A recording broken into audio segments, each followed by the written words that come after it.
독일의 철학자로, 실존주의 철학자로 알려진 야스퍼스라는 사람이 있습니다. 칼 야스퍼스라는 사람이 자기 부인이 독일 나라 사람인데 부인이 유대인이었어요. 참 어려움이 많았죠. 유대인들이 다 죽임당하는데 야스퍼스가 아내 때문에 너무 큰 고통이 있었습니다. 그는 이런 아픔과 고통 속에서 한계 상황이라는 철학 만들어냈습니다. 위기와 한계 속에서 어떻게 우리 인간들이 버텨내는가. 그래서 그는 그 책에서 인간이 겪고 있는 4가지 싸움, 원건 원치 않건 우리 인간들은 이 4가지 싸움에 놓여 있다고 말하고 있습니다. 첫째는 자연과의 싸움입니다. 이전에는 상상하지 못했죠.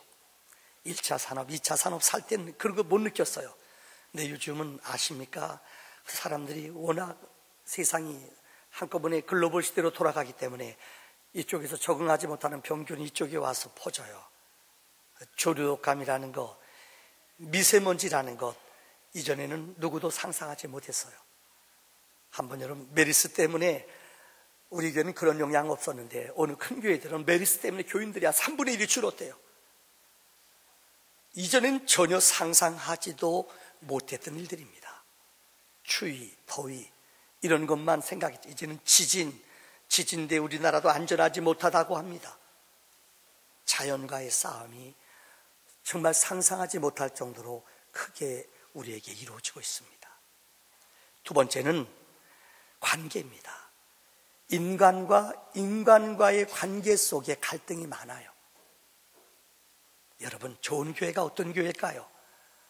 어느 누가 처음 교회 와도 따스함을 느끼고 아, 이 교회가 내 교회다 이렇게 느껴져야 돼요.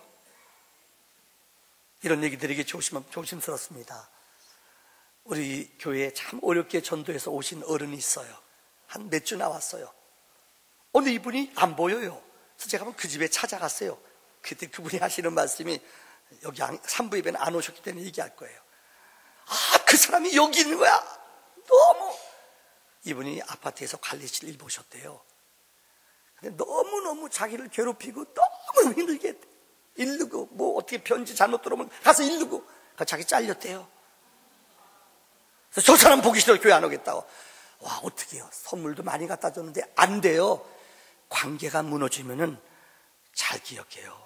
이 관계가 무너져요. 언제 누가 예수 믿는지 안 믿는지 써붙이지 않아도 다 알아요, 동네 사람들이. 교회가 그 지역에서 정말 유익을 주고 섬기는 이런 관계가 좋은 관계가 돼야지 사람들이 교회에 온다는 거예요. 와, 마음 닫아놓으니까요, 몇 주리 교회나 새신자 교육 받았어요. 그분이 보니까 나왔다는 거예요. 그래서 그분 보기 싫어서 안 나오겠대요.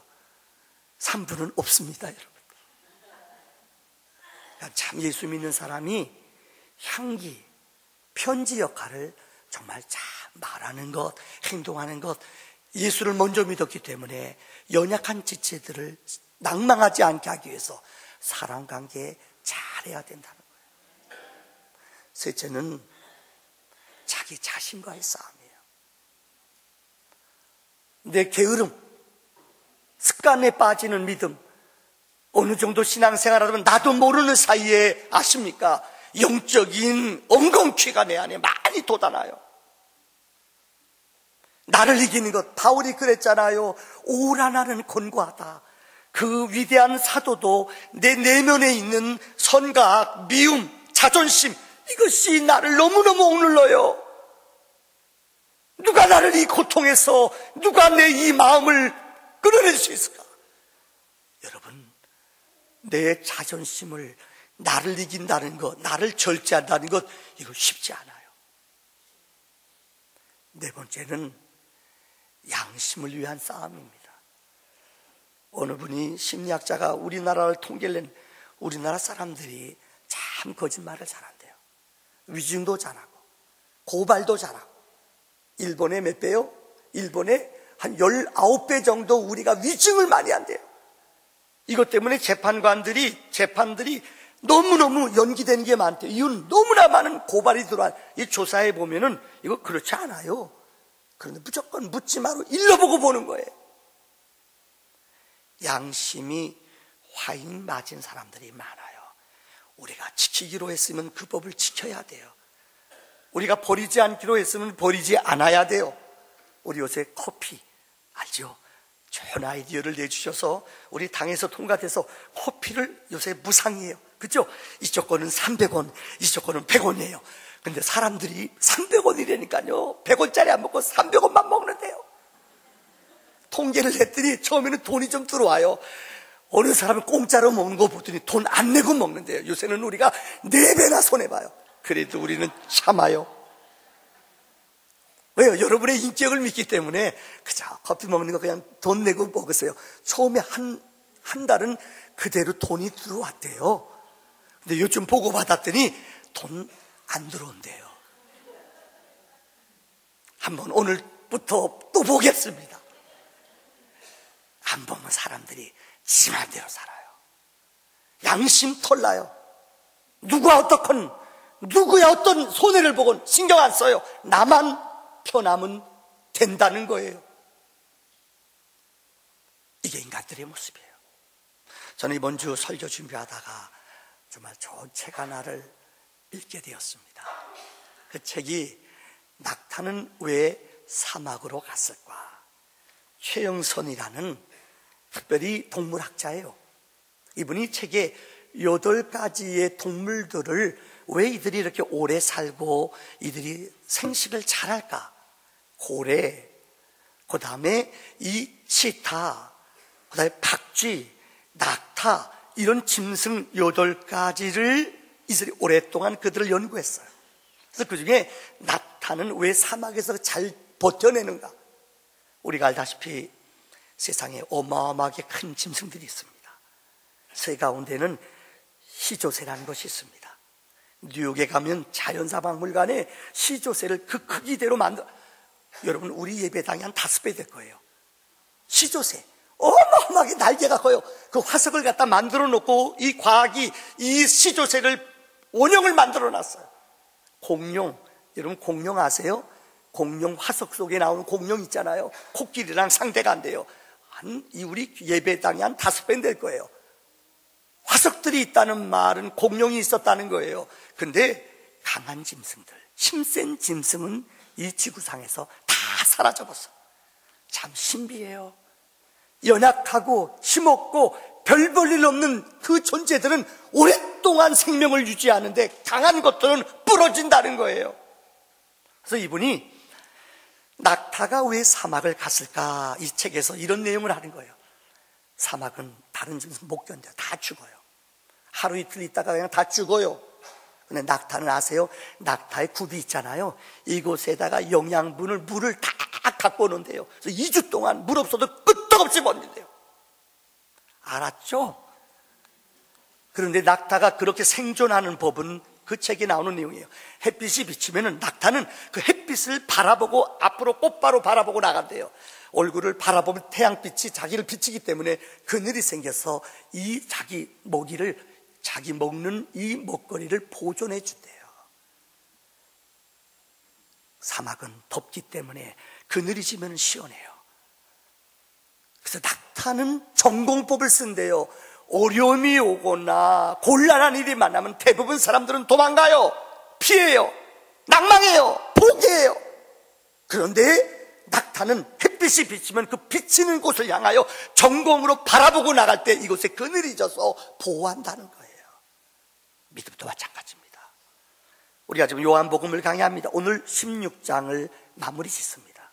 13장부터 14, 15, 16 이 4장은 예수님 요한복음 13장에 발을 씻기시고 그 제자들에게 들려주는 말씀이에요. 나는 얼마 있으면 너희를 떠난다. 그런데 조금 있으면 내가 너희에게 올 것이다. 이 말이 뭔지 몰라요. 내가 고난당하고 죽은 후에 잠시 후에 내가 다시 너희에게 올 것이다. 부활을 말해요. 이 말씀을 그렇게 가르쳐줬는데 그들은 두려워해요. 염려해요. 오늘 저는 특별히 요한복음 16장 33절 너희는 세상에서 환난을 당하나 담대하라. 내가 세상을 어떻게 했다고 그랬죠? 이겼느니라. 세상은 환난이 있어요. 시험이 어려움이 있어요. 근데 이것을 두려워하고 미리 겁먹고 도망가면 안 된다는 거예요. 이 세상 속에 너희는 담대하라. 왜? 예수님이 세상을 이기신 분인 줄 믿습니다. 오늘 이 본문의 말씀을 중심으로 16장을 세 가지로 결론을 맺으려고 합니다. 첫째는 이 땅의 승리는 두 가지가 있습니다. 하나는 이 세상의 승리고 하나는 영적인 승리입니다. 먼저 이 세상에서 사람들이 얻는 승리, 저는 두 가지로 비유를 들어봤어요. 혹 여러분 기억하세요? 1960년입니다. 그때 로마 올림픽이 열렸습니다. 하계 올림픽이 열렸습니다.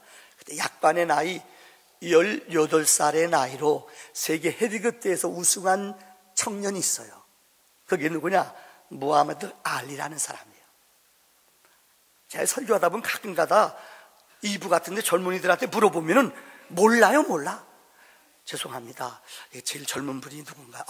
저기 학생. 무하마드 알리 알아요? 안 돼요. 대단하네요. 대가리가 단단한 거예요. 자, 여러분 무하마드 알리 알 거예요. 이 사람은 자그마치 그러고 나서 프로로 전향했어요. 그래서 헤비급을 자그마치 15년 동안 한 번도 쥐지 않았어요. 무하마드 알리의 유명한 이야기가 있죠. 떠벌이라고 그래. 클레이라고 불렀죠, 옛날에는. 떠벌이에요. 그는 뭐라고 그랬죠? 나부같이 날아서 어떻게 해요? 벌같이 쏜다. 들어는 보셨어요? 교회는 몰라도 끄떡끄떡이면 괜찮은 거예요. 이 사람이 왜 유명한가? 내가 무와 싸운다. 그럼 인터뷰에 그 전날 나는 이 선수를 사회 기여시킨다. 제가 호언장담해요. 그럼 진짜 사회 기여시켰어요. 그러니까 사람들이 막 광기예요. 이 경기에 매어 터지는 거예요. 내가 패터슨하고 싸운다. 6회 이겼다. 근데 진짜 6회 KO, 전심으로 6회 KO 시켜요. 인기가 치솟았죠. 그런데 월남전이 터지고 미국의 젊은이들이 월남전에 많은 젊은이들이 갔어요. 근데 그는 전쟁을 거부해요. 그래서 그는 선수 생활이 끝나요. 정확히 3년 동안 그는 선수 박탈을 당했어요. 그리고 이후 3년 후에 그는 다시 무대에 돌아왔어요. 막 사람들이 광기죠. 3년 쉬었다가 올라왔는데 한 번은 가까스로 이겼어요. 근데 두 번째 제도전, 이제는 센 사람하고 붙어요. 프레이저라고 들어보셨어요? 프레이저랑 싸우다가 졌어요. 그는 3년의 공백을 이기지 못하고 그 다음부터는 5번이나 시합에서 졌습니다. 나중에 져서 다시 제도전에서 2명은 이겼어요. 그래도 5번 졌어요. 혹 기억하세요? 1996년 애틀란타 올림픽에서 마지막 성화 주자로 누구도 생각지 못한 이 무하마드 알리가 성화 봉송하는 거 보셨을 거예요. 마지막에 딱 점화하는 사람. 근데 자기 몸을 못 가눠요. 벌벌벌벌 떨었어요. 이유는 파킨슨병이 그에게 너무 심하게 일어났어요. 참 어떻게 보면 멋있기도 하죠. 장애자에 대한 배려도 있었고, 백인과 흑인의 어떻게 보면은 인종을 화합한다는 의미도 있었고, 여러 가지 의미에서 이번은 성화봉송을 했어요. 그리고 1996년, 2016년 정확히 74살의 나이로 그는 세상을 떠났습니다. 영원한 승리자일 줄 알았던 한 번도 지지 않았던 3년의 공백을 이겨내지 못하고 5번이나 졌다는 것을 알아야 돼요. 혹시 여러분 우사인 볼트라고 아십니까? 100m에 1968년도에 10초, 마의 10초복을 미국의 흑인 존 하인즈라는 사람이 10초대를 끊었어요. 9.98초. 이거 대단해요. 우리나라는 10초 근처에도 못 가요. 그런데 이 기록이 2008년도에 이 사람이 자메이카의 선수였던 이 사람 세계 신기록 내고 나서 한 거 한번 흉내 내볼까요? 쫙 이랬던 거예요. 여러분들 아마 기억하실 거예요. 자메이카 선수예요. 대단해요. 2008년도에도 세계 신기록을 냈어요. 그런데 2009년도에 누구도 깨지 못하는 세계 신기록 9초 58. 이거 상상을 초월하죠. 저도 고등학교 때 참 달리기 잘했어요. 11초 몇이에요, 그래도요. 그래서 학교에서 제일 잘 뛰었어요. 잘 의심 안 나. 뛰어볼래요, 여러분들? 11초라도 날라가 웬만한 사람 두세 명 다 지켜요. 근데 이 9.58초라는 거 세계대회에 나가서 다 우승했잖아요. 근데 제가 여러분 드리는 이야기는 이분이 은퇴했어요. 제 10년 동안 이분의 기록을 깨는 사람이 없어요. 그런데 우사인 볼트나 알리가 똑같이 고백하는 게 있어요. 뭔지 알아요? 최고의 순간에 올라가기 위해서 그들이 엄청나게 수고하고 애쓰고 먹는 거 못 먹고요, 시합 앞두고 조절하고 몸 조절하고요, 옷도 다 달라붙는 거 있고 머리도 깎고요, 저항하는 거 조금이라도 없애려고 애를 써요. 그들이 똑같이 고백하는 거예요. 최고의 자리에 올라가려면 이루 말할 수 없는 대가를 지불한대요. 두 번째, 이 세상에서 얻는 승리를 얻은 다음에 그 대가가 너무 크대요. 공허감. 1등 올라갔을 때에 다른 선수들이 자기를 비디오를 찍고 자기 기법을, 자기 장기를 알아서 계속 연습을 한대요. 그러니까 그 챔피언 자리에 올라 있다는 것은 너무 외로운 시간이고 너무 힘든 시간이었대요. 맞습니다. 이게 세상이 주는 승리예요. 최고 높은 자리. 여러분 제발 대통령 올라가지 마십시오. 왜요? 대통령 올라가면 두 분이나 거시기가 계시잖아요. 절대 대통령, 그래서 저는 대통령 안 할 거예요. 그 명예가 권분 10년도 아니잖아요. 얼마나 노년에 외롭고 돈 많은 뭐예요, 명예 있으면 뭐예요. 이게 인생의 승리, 세상의 승리로 얻어지는 영광은 이와 같이 풀의 꽃과 같다고 성경은 말해요. 두 번째, 성경이 우리에게 들려주는 영적인 승리가 있어요.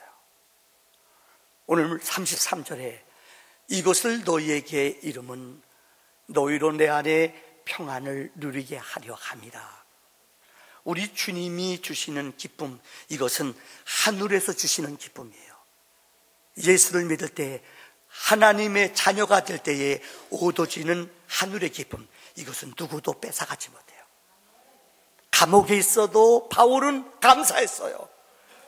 옥중에 매여 있어도 그분의 영혼은 감사했어요. 이유는 하늘이 주시는, 하나님이 주시는 영원한 샬롬이 내 마음속에 이루어졌기 때문입니다. 여러분은 어떤 기쁨을 누리시며 삽니까? 진짜 여러분 어려움이 있고 곤란한 일이 있고 누가 나를 대적하고 누가 나를 자꾸만 괴롭혀요, 힘들게 해요. 그래도 여러분 내면에 기쁨이 있습니까? 이것은 하나님이 주시는 영원한 하늘의 샬롬의 기쁨인 줄 믿습니다. 자, 오늘 두 번째로 본문은 우리에게 왜 우리가 담대할 수밖에 없는가? 오늘 본문은 우리는 어떤 환난 두려움이 와도 두렵지 않고 담대한 이유를 세 가지로 설명하고 있습니다. 첫째는 26절에 나오는 말씀이에요. 하나님이 우리의 기도를 응답해 주시기 때문이에요. 보세요. 오늘 26절, 그날에 너희가 내 이름으로 구할 것이요 내가 너희를 위하여 아버지께 구하겠다 하는 말이 아니니, 이 말은 우리가 범죄함으로 하나님과 우리와의 관계가 끊어졌어요. 더 쉽게 말하자면 하나님과 우리와 교제했던 그 교제의 끈, 기도의 끈이 끊어졌어요. 우리는 하나님과 아버지의 관계였어요. 근데 인간이 범죄함으로 우리는 아들이 아니라 이제는 우리는 종이 되어버리고 말았어요. 하나님 나라에서 쫓겨났어요. 우리의 영성은 죽었어요. 이제는 아버지라 부르지 못해요. 왜요? 우리의 영이 죽었기 때문에. 그런데 성경은 우리에게 이 끊어진 관계를, 끊어진 줄을 하나님께서 우리에게 다시 회복시켜 주셨다는 거예요. 다시 말합니다. 인간이 범죄함으로 하나님 앞에 우리는 영원히 원수가 돼 살아갑니다. 등지고 살아갑니다. 이 줄이 끊어졌어요. 근데 이 끊어진 줄을 놓기 위해서 하나님이 그 아들을, 예수를 이 땅에 보내주셨어요. 그 아들이 우리의 모든 죄를 짊어지고 대신 십자가에 죽었어요. 화목제물로, 친히 희생제물로, 대속제물로 죽으심으로 말미암아 우리를 원상으로, 아들의 관계로, 종이 아니에요, 이제는 아들의 관계로 다시 우리를 회복시켜 주셨습니다. 그래서 우리는 하나님을 이제 누구라고 불러요? 아바, 아버지라 부를 수 있어요. 왜요? 예수의 보혈의 피로 우리를 다시금 회복시켜 주신 줄을 믿습니다.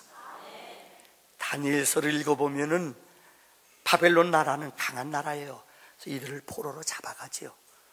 이방 나라 잡아가요. 근데 그들이 정책이, 일본 사람들이 우리를 잡아가서 왕족들을 일본의 왕궁에 그들과 결혼시켜서 이 반란 일으키지 못하다 인질로 잡아가잖아요.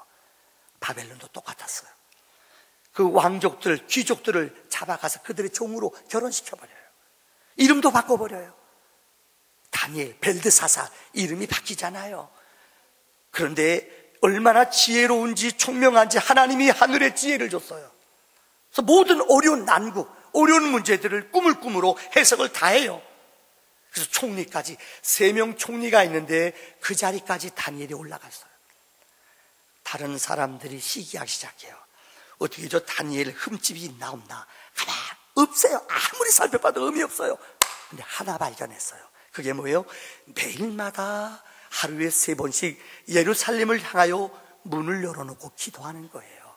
그래서 임금님한테, 임금님, 한 달 동안 기간을 정해놓고 이 바벨론의 왕 외에 다른 사람한테 절하는 사람이 있으면 그를 죽이십시오. 사자굴에 넣으세요. 그래서 왕이 알았다. 오인을 딱 찍어내요. 이걸 알아요. 내가 기도하면은 내가 죽음을 당한다는 거 알아요. 그럼에도 불구하고 다니엘은 기도하는 것을 중단하지 않았어요. 그는 총리예요. 세상의 끈이 단단해요. 근데 세상의 끈을 끊을지언정 이 기도의 끈은 그는 놓지 않았어요. 세상의 끈이 끊어지는 순간 그는 기도의 줄을, 기도의 능력을 더 깊이 맛보았어요. 하나님께 여느 날과 똑같이 기도했어요. 그래서 고발해요. 걸려왔어요. 그는 고백해요. 하나님이 내 이 굴 속에, 사자굴 속에 들어간다 할지라도 하나님이 나를 구해 주실 것입니다. 만약에 그렇지 아니할지라도 나는 하나님을 배반할 수 없습니다. 그는 담대히 얘기해요. 그 사자굴 속에 던져져요. 근데 그날 밤새 그 왕은, 바벨론 왕은 걱정, 근심. 왜요? 다니엘의 능력, 지혜를 알거든요. 새벽녘에 왕이 제일 먼저 뛰어가 그 돌 무덤을, 돌을 딱 제키고 봤더니 어머나, 사자가 아세요? 아주 어린아이같이 가만히 앉아있어요. 순한 양같이 앉아있어요. 왜요? 그 입술을 천사가 막아주셨어요. 그래서 어떻게 했어요? 고발했던 사람, 바벨론 사람, 너도 한번 들어가 봐라. 그를 그 안에 던져놓더니 들어가자마자 잡혀먹었대요. 여러분, 세상의 줄을 끊을 때에 기도의 줄이 강건해지는 줄 믿습니다. 세상 줄, 기도줄 2개 다 붙잡으면요, 우리는 세상적인 말로 나가리 돼요. 세상의 줄을 끊고 온전히 기도의 줄을 잡을 때에 하나님의 능력이 우리 안에 넘치는 줄을 믿습니다. 두 번째로, 그가 왜 담대히 있는 줄 알아요? 27절의 말씀 보세요. 하나님이 친히 사랑하시기 때문이에요. 우리 27절 다 같이 한번 읽어봅시다. 시작.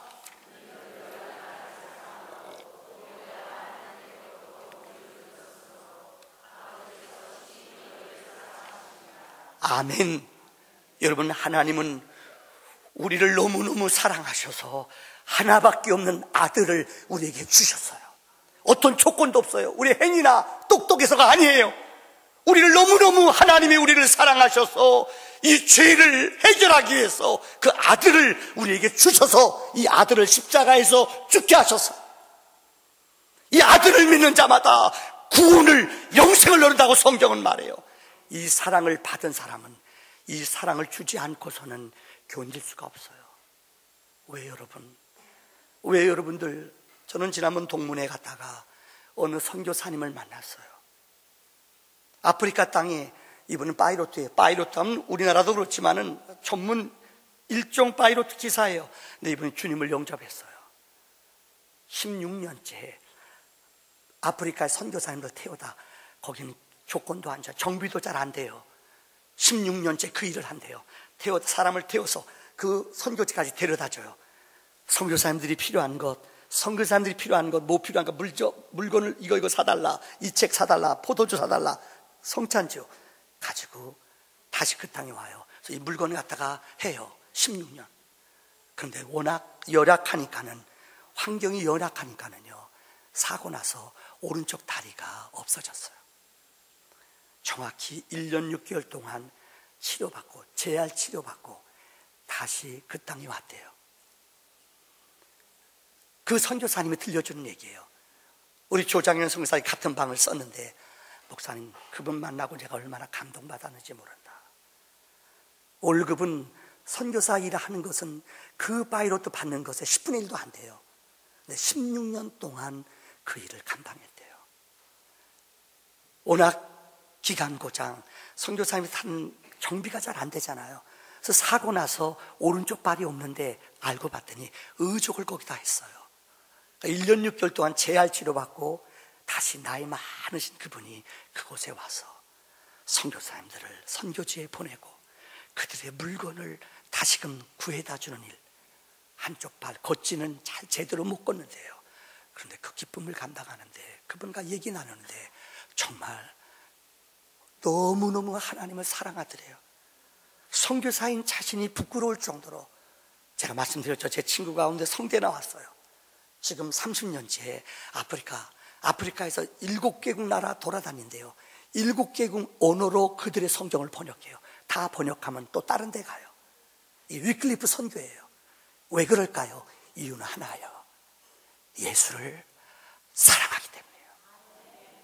비록 내 발이 없어요, 몸이 불편해요, 왜 그럼에도 그를 그곳에 머무르게 할까요? 이유는 하나예요. 주님의 사랑을 맛보았기 때문이에요. 여러분, 왜 우리가 담대해요? 주님이 우리를 너무너무 사랑하기 때문에. 요한일서 4장 18절에 사랑 안에는 두려움이 없고 온전한 사랑이 두려움을 내어 쫓나니 두려움에는 형벌이 있습니다. 두려워하는 자는 사랑 안에서 온전히 이루지 못하였느니라. 생명이, 아들이, 예수가 있는 사람에게는 사랑이 있어요. 사랑이 넘쳐 흘려요. 어떤 환경, 어떤 조건도 두려워하지 않는 사랑의 능력이 넘쳐나는 줄을 믿습니다. 세 번째로, 오늘 본문 32절에 우리는 혼자가 아니에요. 32절에 보라, 너희가 다 각각 제 곳으로 흩어지고 나를 혼자 둘 때가 오나니 벌써 왔도다. 그러나 내가 혼자 있는 것이 아니라 아버지께서 나와 함께 계시느니라. 2년 전에 제 하나밖에 없는 여동생, 중고등학교 때 같은 교회 다녔어요. 우리 후배들이죠. 그래서 결혼했어요. 제가 뭐 거의 중매시다시피 했죠. 그래서 여러분, 공무원이에요. 그런데 어느 날 갑자기 심장에 이상이 와서 병원에 입원한 지 한 2주 만에 세상을 떠났어요. 아마 여러분 아시는 분 알 겁니다. 참 내가 마음이 아팠어요. 안수집 사고 참 신앙생활 잘했어요. 그래도 편안한 심장이 이상이 오니까는요, 병원에 가서 응급치료 어떻게 했는지 떠났어요. 제가 여동생 하나밖에 없는데 참 우리 부모님도 안 계시잖아요. 저도 고아예요. 우리 아내도 아버지 계시다고 자랑했는데 장인 떠났어요. 저 사람도 고아예요. 영원히 부모님들이 나를 못 지켜줘요. 참 여동생한테 어느 때는 찾아도 가고 밥도 사주고 어느 때는 용돈도 우리 아내 몰래 준 적은 없습니다. 근데 그것은 위로가 안 돼요. 저 최근에 전화했는데 새벽기도 자기는 그렇게 잘 안 나갔대요. 옛날에 새벽기도 남편 있을 때는 잘 안 나갔대요. 특별기도에만 특별히 나갔대요. 제정신이 아니었대요. 근데 요즘 제가 느끼는 거예요. 내 여동생이 열심히 하나님을 의지해요. 새벽기도도 나가고 교회 권사가 됐어요. 교회 굳은 일들 어려운 일들 늘 봉사해요. 제가 느끼는 거예요. 어떤 사람이 오빠가 형제들이 위로해줘도 그건 위로가 안 돼요. 어려움 당하면서 내가 혼자 있는 게 아니다. 주님이 나와 함께 한다는 것을 더 깊이 체험하니까요. 믿음 안에 위로를 받아요.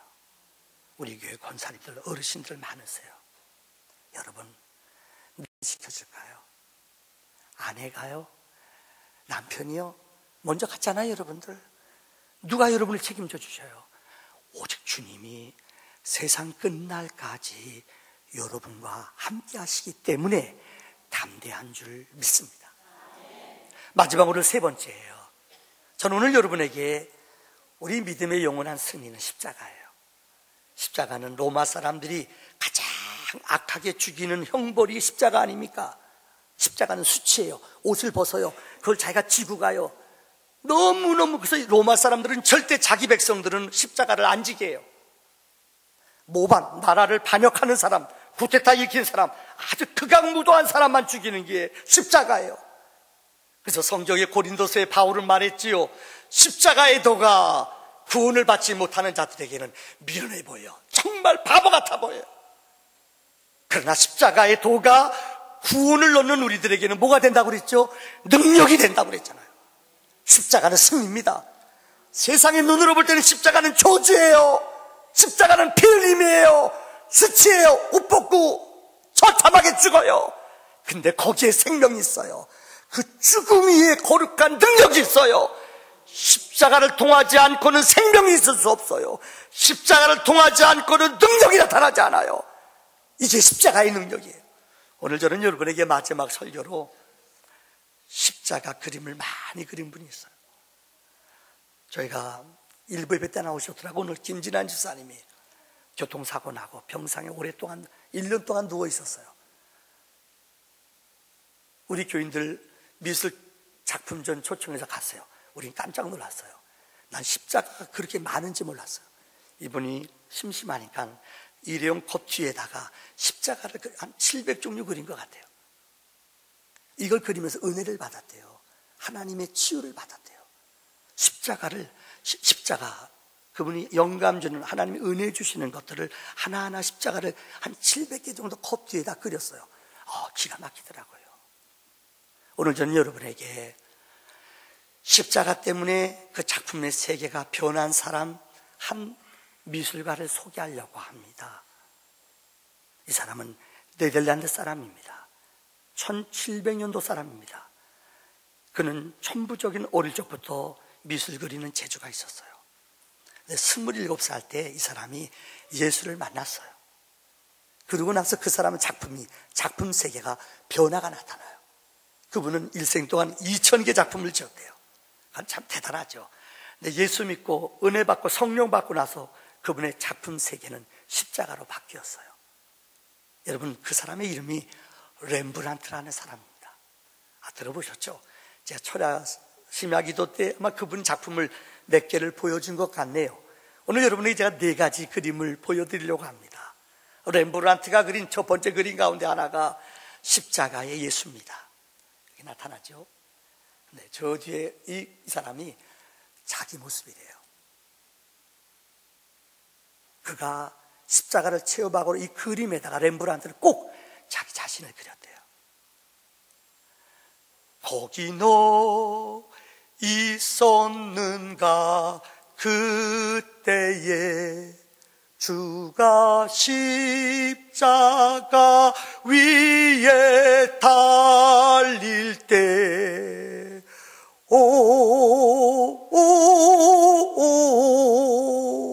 끝. 그만할게요. 제가요. 안 도와주면 뭐 그냥 안 해요. 제가요. 십자가 상에 은혜 받고 나서 꼭 렘브란트는 꼭 그림에다가 자기를 그렸대요. 이게 자기래요. 두 번째, 스데반 최초의 사도행전 7장에 집사님 가운데 기독교가 시작되고 최초로 죽음당한 사람이 스데반 집사예요. 예수 부활, 너희가 죽인 예수가 살아났다. 유대인들이 돌 가지고 막 쳐 죽이지 않습니까? 이때 스데반이 돌무드스기 죽어가요. 근데 빛이 나지 않습니까? 그런데 그 곁에 있는 사람, 난 누군지 모르겠어요. 아까 동그라미 큰 거 나도 잘 누군지 몰라요. 항상 이분은 그림을 그릴 때 자기를 그 모습, 자기는 돌 던지는 사람 가운데 한 사람이다. 이게 렘브란트래요. 은혜 받고 나서 그는 그림을 그릴 때마다 스테반을 죽이는, 돌로 쳐 죽이는 무리 가운데 하나가 자기라는 거예요. 또 하나, 빌라도에게 사형 언도를 받은 거예요. 그는 로마의 총독이었죠. 십자가는 로마의 총독이 명령을 내려야 형을 집행할 수 있어요. 빌라도 법정에서 예수는 백성 유대인들이 죽이라, 십자가에 못 박아라, 십자가에 못 박아라, 백성들이 외치고 있어요. 근데 빌라도 법정에서 예수님 소리 지르는 사람 가운데 한 사람이, 난 누군지 모르겠어요. 그는 자기 모습이 그곳에 있대요. 예수를 죽여라, 예수를 죽여라, 십자가에 못 박아라 외치는 그가 자기래요. 마지막 그가 노년에 그린 그림이 있어요. 이게 그 유명한 돌아온 탕자예요. 아버지 아들, 아버지한테 재산 달라고 세상에 나가서 다 탕진하고 돌아오잖아요. 그는 결단해요. 우리 아버지는 부자인데 왜 내가 여기서 쥐업 열매 먹고 거지로 살까 결심하고 아버지한테 돌아가요. 아버지는 아들을 반겨줘요. 신발을 신기고 돌아온 탕자, 그에게 인장 반지를 끼워주고 새 옷을 입혀주고 신분을 회복시켜줘요. 그런데 그는 이렇게 말해요. 렘브란트는 그때 아까 이브이브 때 그림 보니까는 김 목사님이 요 있는 사람을 동그라미 쳐, 이거 아니에요. 근데 그분이 마지막 그린 작품이에요.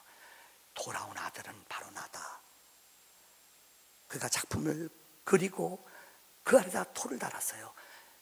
나도 거기에 있었어요. 렘브란트의 그림이 후반기에 그려진 그림은 꼭 빌라도에게 심판받을 때 소리 지른 사람이 자기예요. 스데반을 죽일 때 돌 던진 사람이 자기예요. 십자가에 예수님이 돌아갈 때 그 옆에 목도하고 있던 사람이 자기예요. 마지막에는 돌아온 아들이 자기라는 거예요. 얼마나 렘브란트의 작품이 위대한지 여러분 아시죠? 십자가는 바로 여러분 내가 져야 돼요. 아내 져라, 남편 져라, 자녀들 져라. 여러분 가정에 지금 십자가가 있어요. 여러분이 져야 돼요. 자녀가 힘들게 해요. 지금 재정 때문에 너무 어려우세요. 여러분 그 십자가를 조금만 더 지고 아버지 앞에 기도하세요. 주님이 그 십자가를 친히 우리 위에 지신 그 십자가 주님이 대신 져주세요. 기다리는 시간, 주님이 여러분 곁에 오는 시간입니다. 눈물을 흘리는 시간, 주님이 여러분 곁에서 눈물을 닦아주는 시간입니다. 이런 거룩한 은혜가 넘치기를 주의 이름으로 축원합니다. 우리 함께